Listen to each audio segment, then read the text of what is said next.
Hey, so in today's video, we are talking about the idea of creating, not suffering.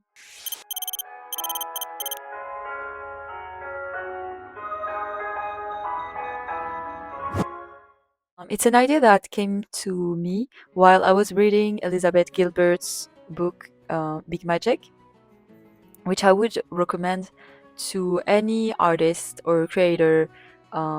It's a life-changing book for people who struggle with perfectionism and artists that are addicted to suffering. We all have heard this sentence in one form or another. Yes, I use my pain to create, or I can't create without my pain, uh, or my pain drives me to create. I don't know. But this pain that helps you create can quickly become indispensable, and then you struggle to create without it. And then this pain that was helping you to create becomes the one thing without which you can't create. And we all know how an artist or creator becomes when they can't create anymore. It drains you, it depresses you, and it slowly kills you. And it also kills all the fun and the joy you found you find while creating. And the thing is, art and creativity is not supposed to be depressing or to be dark. It's supposed to bring peace. It's supposed to bring light, and I also think that it's supposed to heal. There's a healing side of creativity. Creativity and art are supposed to be bright, and even to bring healing. At least I aspire to create healing art, and yeah, I really think that art is supposed to be fun, light, and not gloomy and dark. Art should be a source of joy, not a source of anxiety. In every spiritual or religious text, you will find it in one form or another. We all have a part of the Creator in us, or a part of the divine in us, which means that we are also creators. And what is an artist if not a creator? Since we all have a part of the Creator in us, we are all artists in essence. The power of creating is within. And I hear a lot of people saying, "Oh no, but I'm not talented, or I don't know how to create, or I'm not an artist." But I don't believe that. I think that everyone has the ability to create in one way or another. It doesn't have to be a specific way of doing it, but I do think that you don't need to have a special talent to create. And I think everyone should create. Well, anyone should develop this part of them. Because the ability of creating is within, and it's not so much about trying to make something perfect, and it's more about developing this intrinsic ability within. In a lot of ways,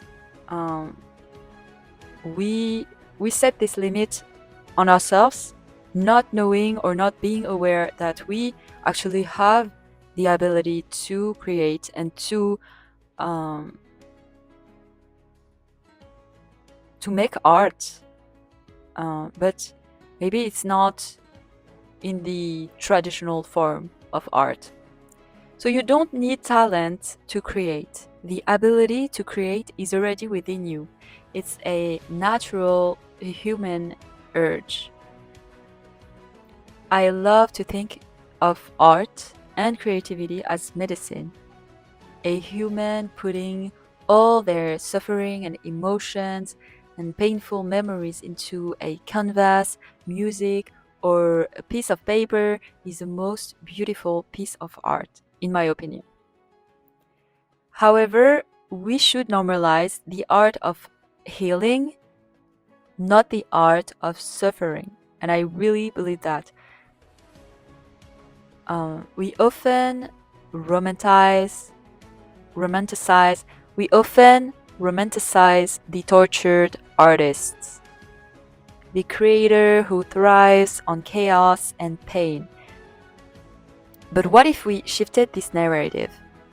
What if we embraced the idea that creativity can come from joy, peace, and brings healing?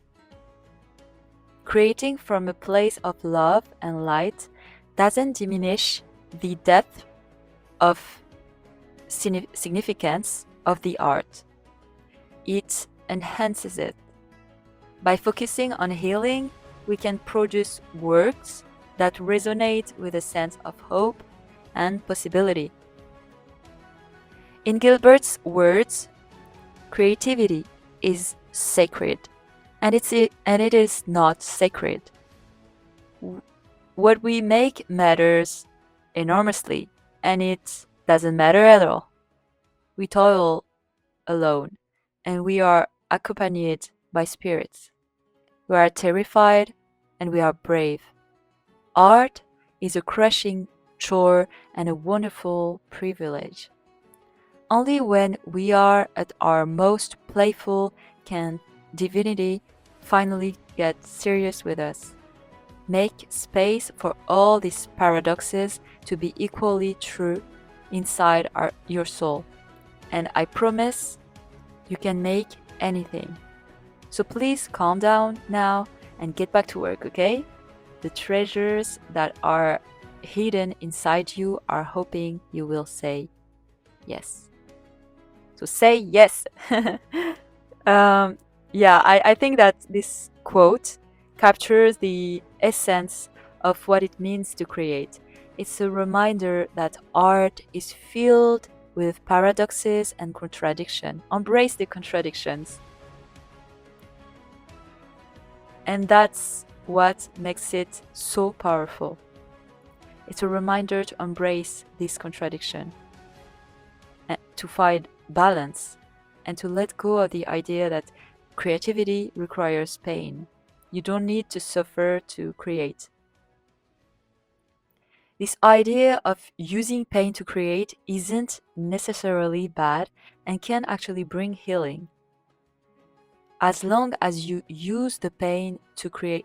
Actually, this idea of using pain to create isn't necessarily bad and can actually bring healing. You can actually heal by using your pain to create. But it's where you have to draw a line and make sure that you are using the pain to create, and it's not the pain that is using you to create. Okay? So it's safe to actually use your pain to create, as long as you use the pain to create and you don't let the pain use you to create. It's a subtle but significant difference. When you use pain to create, you are in control. You are channeling your experiences into your work, transforming your struggles into something beautiful and meaningful. But when pain uses you, it becomes an unnecessary assistance and a dependency that blocks your ability to create freely and joyfully. Imagine a world where artists and creators are celebrated for their healing and growth just as much as for their struggle and pain.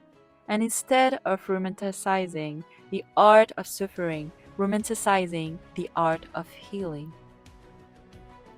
A world where the creative process is seen as a journey towards wholeness rather than a descent into darkness. By embracing this perspective, we can create art that not only expresses our deepest truths, but also uplifts and empowers and inspires others. I want to encourage you to make a conscious choice to create from a place of light, to actually honor the healing power of art and recognize that we don't need to suffer to produce meaningful work. We can choose instead to reclaim our creative power and use it to bring more beauty, hope, positivity into the world. You'll start to realize that creating is a divine act, a way to connect with our inner selves and with others. It's a way to leave a mark on the world, to share our unique perspective, and to contribute to the collective. So let's start creating, not from a place of suffering, but from a place of joy, peace, love, and healing.